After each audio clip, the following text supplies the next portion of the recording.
Thanks for joining us today, Ray. It's so great to have you with us for this Zoom conversation, our first Zoom chat with the National Works on Paper finalist. Thank you. It's really lovely to be here. It's like, I think I've always wanted, you're into awards and I love to get shortlisted, and then to see my work on the wall behind you is like really exciting. Yeah, and especially this year's award where we had close to 1,200 applications, which was by far the biggest, the biggest amount of applications we've ever had in the awards history. And I think to select the 76 artists, it's a real, just actually sitting within the exhibition in front of your work, it really is a beautiful show. I think each work in itself is really strong. There's such a high quality of work in this show. It's really amazing. It's amazing that there's so many entries. I wonder whether, because people were sort of tied down, whether they, had more time to create works and enter awards. I think there's been a big uptick in lots of award entries, across the board. Mm-hmm.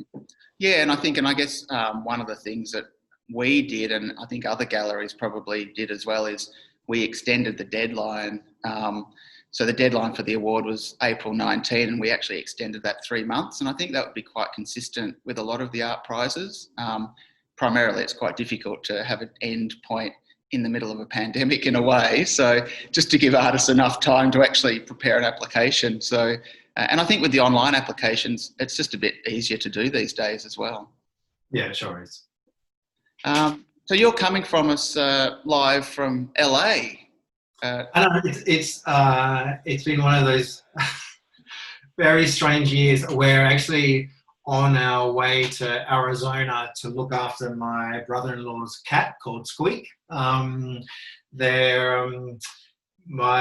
brother-in-law has a house in Seattle and a house in Arizona, and they swap. When it's too hot in Arizona, they go to Seattle, and when it's too cold in Seattle, they go to Arizona. But they always have Christmas in Seattle. So actually, we've driven down, through Washington, Oregon, California, and now we're on our way to Arizona. So it's just, if we had a conversation last year about what I would be doing right now, this was never on the cards. No, well, I think it's a lot of people are in a similar situation, that it's been a pretty challenging year, but who would have imagined this time last year where we would all be in a way, and the changes that we would have to make. We'll talk a little bit later about, I guess, how you've made art over the last 12 months as well. And I think you've got some really great advice in a way in terms of having a little sort of collection of items that you can take with you, basically, almost like a travelling studio. So we'll touch base on that in a minute. But I wanted to talk about the work that's the finalist in National Works on Paper. This is an absolutely gorgeous collage. As the World Falls Apart, I Am Far From Home, which is perhaps the most apt title of any work for 2020. Do you want to talk a little bit about this work and I guess the broader series of these works? Yeah, it's funny. It represents a big shift in the style of my work, but also like when the pandemic started to sort of grip the US and things started to shut down, I had to have. We were sitting there with my husband. We had really intense conversations about what we're going to do now. Do you mean like whether we talked through multiple sort of escape plans, whether we would stay in Seattle, whether we'd go somewhere where there were fewer COVID cases, and it's just, I guess your natural instinct in a sort of emergency is to go to your safe place, and for us, our safe place was, our property near Braidwood, and that was kind of totally off the cards, and it was kind of really emotionally difficult to go, we have a safe place, but we can't get to it, and so we had to sort of brainstorm alternative options, and I guess to process that, I started to create these works. And they were partly inspired by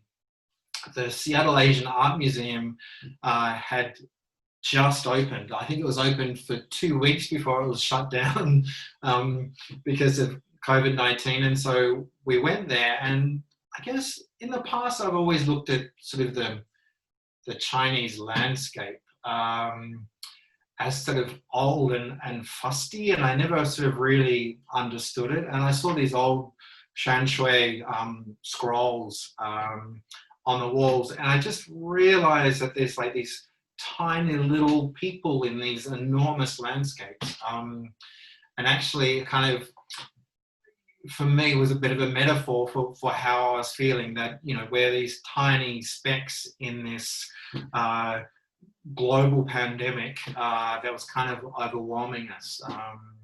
And so the work then is in 3 layers, where in the front, in the foreground, is a man on the street who's died of COVID, and someone who's totally wrapped up against catching the disease. And then sort of in the middle distance is Seattle, which is in lockdown. And then high on the mountain is our little sort of weatherboard cottage in Braidwood. And so I guess in these traditional landscapes, sort of, the higher you go, the closer you are to heaven.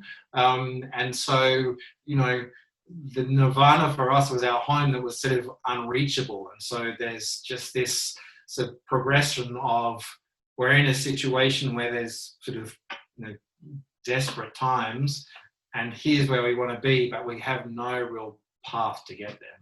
Mm-hmm. And this work was part of a broader series of works that you made throughout the year? Yeah, look, it's because of the lockdown in Seattle, and I was in a shared studio. It was decided fairly early on that unless you absolutely had to be in the studio, then the studio owners would prefer you not to be there.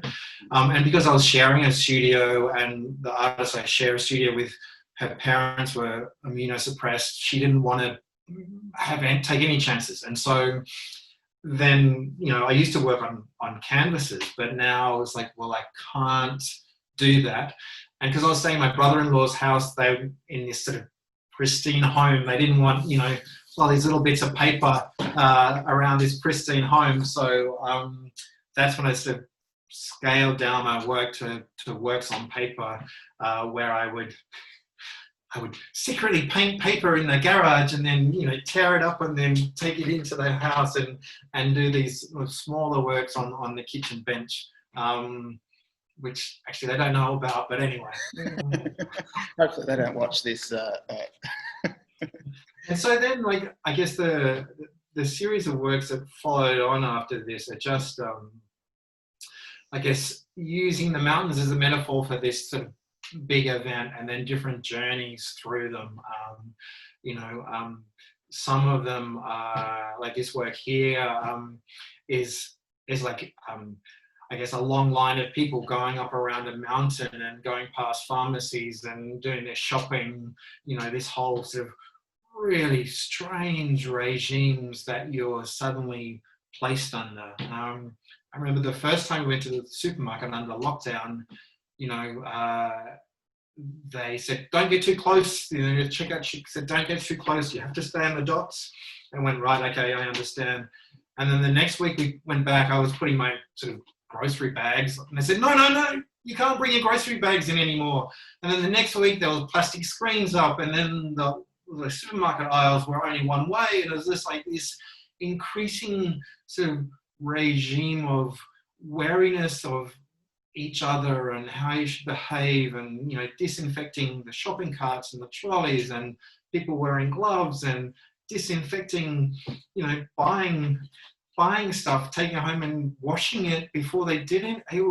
It just this increasing levels of sort of paranoia, I guess, you know, and this uncertainty about how you could catch it, and, you know, what was going to happen next. I think the the worst thing for us was that they shut down the parks. And so you couldn't, like all the parking areas around the parks, they shut down. So you couldn't drive to a park to walk, and there were no parks near us. And so essentially we were, stuck in a house, and we could drive to the supermarket and drive home. And, I guess as a sort of immediate visceral response to that, I started to create this range of works.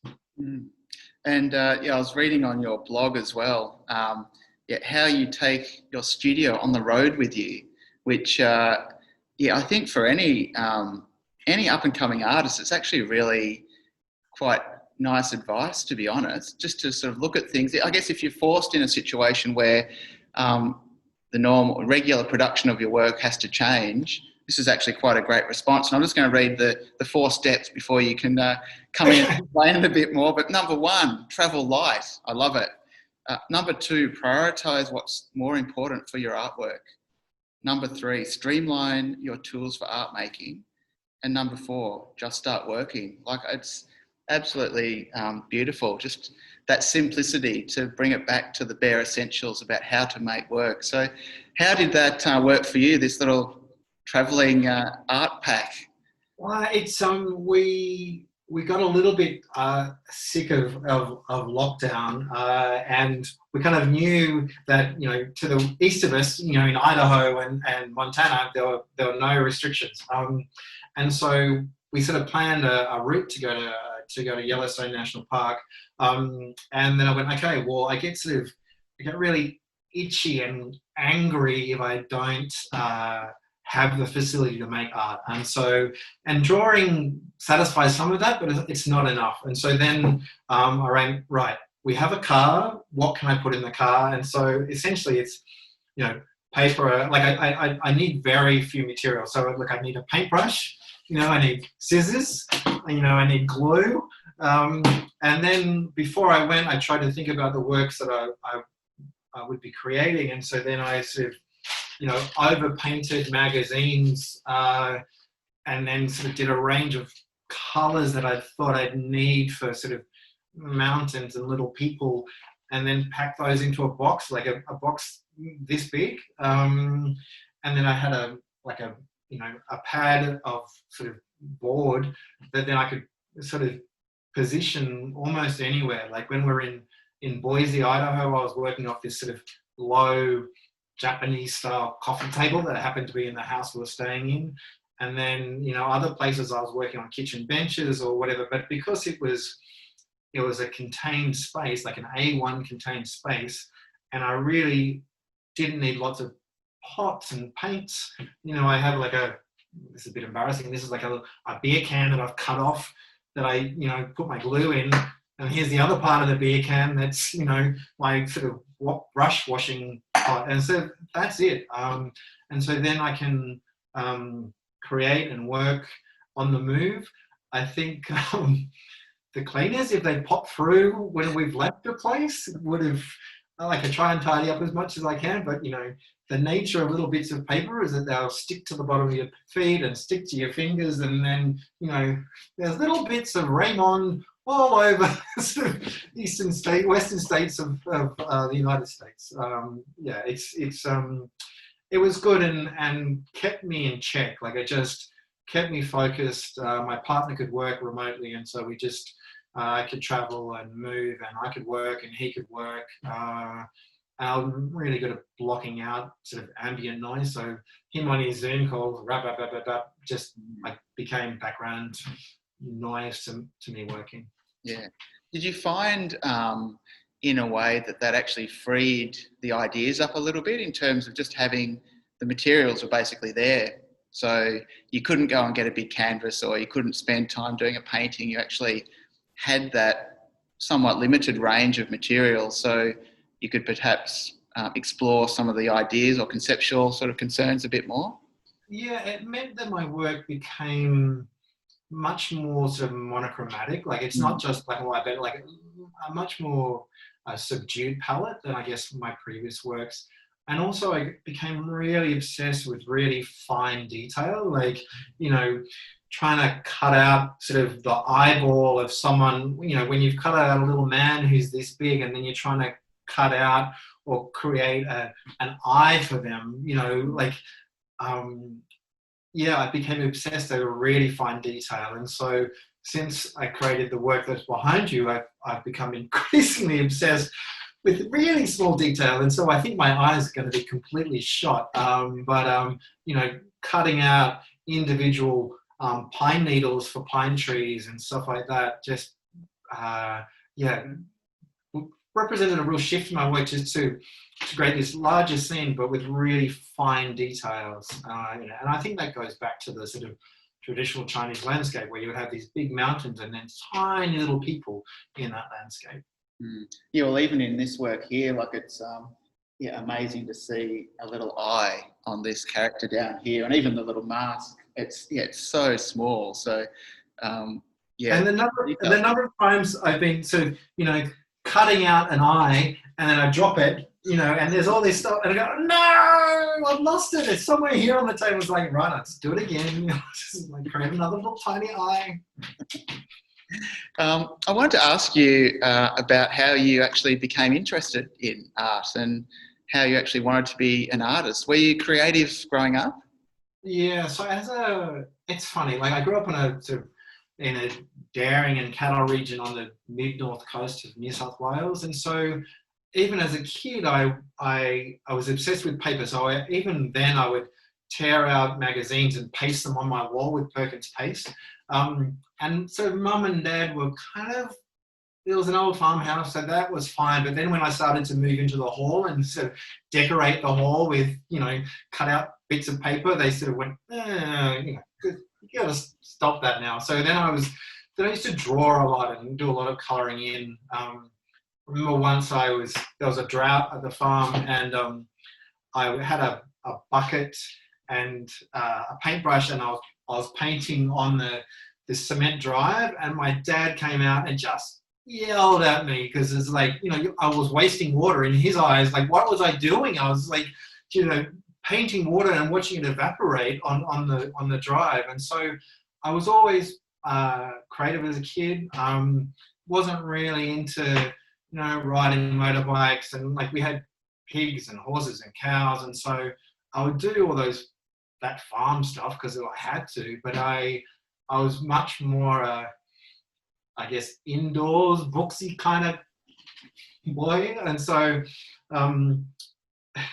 my brothers used to say to me, "Oh, Ray, why don't you go inside and cut out shapes?" And so, like, there was always something in me. And then in high school, like, I did art up until I was 16. And then my teachers, and I don't blame them, but my teachers came to me and said, "Look, if you don't do sciences and maths and stuff like that, then you'll cut off your future career." And so at that point, I just stopped doing it. It was so I did physics and biology and geography and, you know, 3-unit English and like all this sort of great stuff, but I haven't used it. Do you know what I mean? Like, and I you know, sometimes I think about what might have been, but instead I sort of directed my creativity in a different way. I became a writer bizarrely, for an artist. I became a writer in advertising agencies, and so I would work on creative advertising concepts, and that was a real sort of creative release for me. So I found that sort of release through that work, but after 20 years selling stuff I didn't believe in, I remember I got home. I was working in Sydney, and I got home at 9 o'clock at night after working, you know, a 13-hour day, and I was so frustrated that I just didn't have another creative outlet, that I started tearing up glossy magazines, like magazines that had my ads in them. I was tearing up and creating something new, and that sort of that was the catalyst. That was the change where I went, okay, actually, this feels really good. I don't know why I stopped doing this. I'm going to start doing it again. And that was probably about 10 years ago that moment happened, and I dabbled in it, and then I went, oh no, I really, really want to do this. And so then it's just like full steam ahead. Yeah, it's a fantastic story. Life story to see how you've got to where you are today. Yeah, and look, advertising was a great life. Like I worked in London and New York and Sydney at some really great agencies, and the whole sort of advertising culture that you're in this together, and it's all about the creativity. That was good. And there are lots of boozing and whatever else. Like that was part of that life. But I guess that was then, and this is now, and it's I love the personal nature of what I do now, and I think that was one of the big shifts for me. Is that in advertising, you create 100 concepts, and maybe one of them will be picked up. So you're not sort of necessarily that emotionally invested in each idea, because you just create it and it could get chucked out by the creative director. Whereas when I had my first exhibition and people were coming in and looking at my work, I hadn't prepared myself for how personal it was. And that was like a big lesson for me. Oh, this is my this is my stuff. And people are looking at it and going about it. And that like the personal judgment on my work sort of brought all those insecurities to the fore, and made me realize that that's part of being an artist, is you create stuff, put it out there. People can love it or hate it, but you just have to do it. Yeah, the insecurities of an artist. Oh, yeah. It's there's a great Venn diagram that you've probably seen, which is like huge ego and crippling self-doubt, and that's that's in the middle. That's what how an artist comes together. It's so true. It's great to hear about that sort of career step, I guess, from being in that sort of advertising world, and then I guess really sort of refinding that passion, I guess, or that really intuitive thing that you wanted to do. I find a lot of your work actually has a very strong narrative base, and it's interesting to hear, I guess, that background, and I can sort of see how that's potentially come about a little bit. Yeah, I think, look, I don't know whether it's like the last advertising agency I worked for, they're all about the story, like, connecting people with whatever product you want to sell through a story, through storytelling.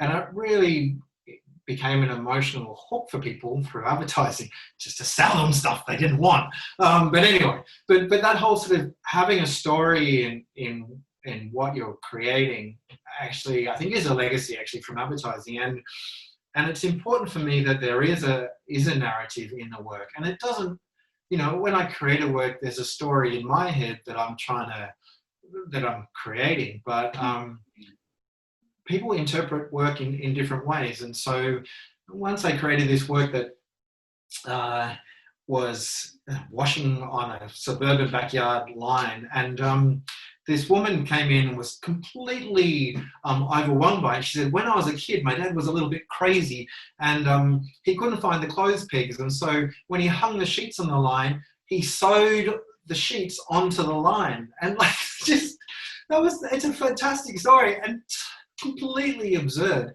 But I kind of love that. Clearly that wasn't the story I was trying to tell, but she looked at the work and it like sort of brought up her own stories through work, and I think that's a really lovely thing about art, is that artists create it, I guess, with a narrative in mind. Well, actually, I think they should have a narrative. Like I think an artist has to be trying to say something. Like a pretty picture is fine, but it needs to elicit some kind of emotional response. And so I have a story, but other people can layer their own stories upon them. And that's really important for me to have for people to engage with it, not just as a picture, but as a story that runs through it. Yeah.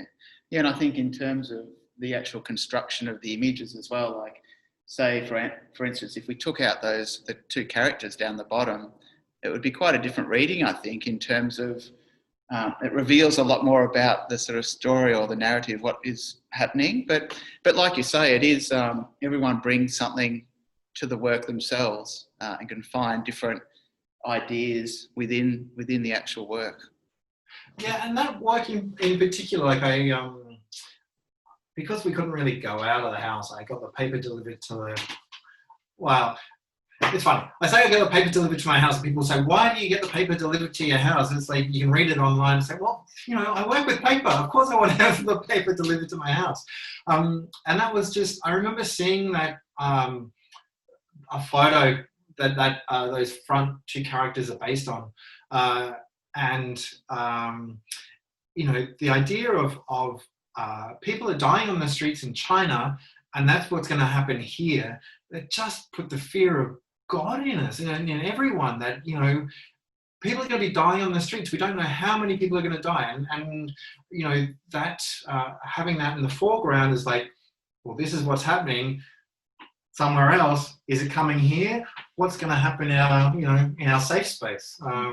Yeah, it's. I do reference a lot of images that I see in magazines and newspapers, and actually sometimes there's little serendipitous moments where, because I overpaint glossy magazines in like a, I guess, like glaze. When the magazine is super glossy, it sometimes shrinks away. So this isn't deliberate, but I painted on it, and then because it's super glossy, the paint shrinks away.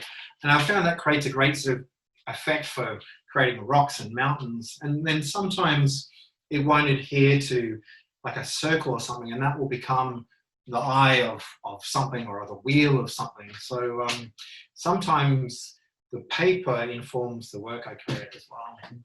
It's great, that layering that sort of bleeds through from the actual original subject matter. Yeah, and sometimes it's too obvious, so then I have to turn it upside down. So like if it's obvious that it's someone's head, then sometimes I'll turn it upside down, and you know, you can't tell what it is after that. Well, it's been so great to talk to you today. I've got one final question which we ask all of our guests, and I guess it's about what advice you would have to artists just starting out.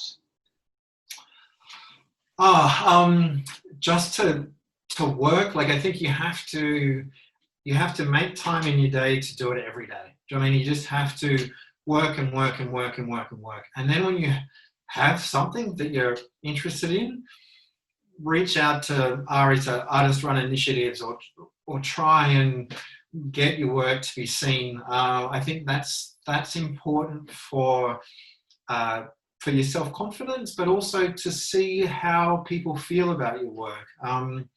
I think as an artist, particularly these days, you have to back yourself. And so, you know, you have to put yourself out there, create work, put it on social media, see how people respond, you know, and then just try and show it whenever you can. I think the number one thing is just to work and work and work, and don't be worried about whether your work is good enough. You know, like, it's so many people have so many different styles. If you're expressing yourself on a page or on a canvas or in a sculptural form, just do it. Do what makes you feel good, because you have to. I think you burst something if you don't do it. So just work. That's what I say to an artist: work and show it, and work and show it, and, you know, see what happens. Beautiful. No, that's perfect. Really, I think it's especially in the year that we've had. It's really just about sticking to your guns and just keep going with that practice. Don't give up. So yeah, you have to, and under all kinds of circumstances, like, you just, even if you're sketching in a pad, just so you can get better at whatever you're doing. You know, when I look back at my work from even 5 years ago, it's really sort of blocky, and that's fine. That was fine for then, but, you know, as you work and as you develop your skills, you finesse it, and it gets better and better and better, and that makes you feel better, and it makes you want to show it more. And then, you know, it's a what do they call it? A positive reinforcing cycle. Yeah. Well, thanks so much for speaking with me today. It's been lovely just to spend a bit of time chatting about your practice and and yourself. So yeah, thanks for sharing that with our audience today. I've loved it. Thanks so much, Danny. Thanks for asking me on. No worries. Bye for now. Yeah.